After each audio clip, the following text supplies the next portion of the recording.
দেশের ১২ অঞ্চলের ওপর দিয়ে দুপুরের মধ্যে সর্বোচ্চ ৬০ কিলোমিটার বেগে ঝড়ো হাওয়া সহ বৃষ্টি হতে পারে বলে জানিয়েছে বাংলাদেশ আবহাওয়া অধিদপ্তর। মঙ্গলবার দেশের অভ্যন্তরীণ নদী বন্দরসমূহের জন্য দেওয়া আবহাওয়া অধিদপ্তরের পূর্বাভাসে এ তথ্য জানানো হয়েছে। পূর্বাভাসে বলা হয়, রাজশাহী, পাবনা, বগুড়া, টাঙ্গাইল, ময়মনসিংহ, ফরিদপুর, ঢাকা, বরিশাল, পটুয়াখালী, নোয়াখালী, কুমিল্লা এবং সিলেট অঞ্চলসমূহের উপর দিয়ে দক্ষিণ অথবা দক্ষিণ পূর্ব দিক থেকে ঘন্টায় ৪৫ থেকে ৬০ কিলোমিটার বেগে অস্থায়ীভাবে দমকা অথবা ঝড়ো হাওয়া সহ বৃষ্টি বা বজ্র বৃষ্টি হতে পারে।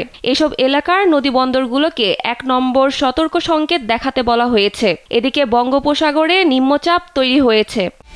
একমাত্র ওয়ালটন এসি দিচ্ছে ১ বছরের রিপ্লেসমেন্ট গ্যারান্টি এবং কম্প্রেসরের ১০ বছরের গ্যারান্টি। ফলে দেশের বিভিন্ন বিভাগে আগামী ৩ দিন ভারী বৃষ্টির পূর্বাভাস দিয়েছে আবহাওয়া অধিদপ্তর। আবহাওয়াবিদ AKM নাজমুল হক স্বাক্ষরিত এক বিজ্ঞপ্তিতে এ তথ্য জানানো হয়েছে।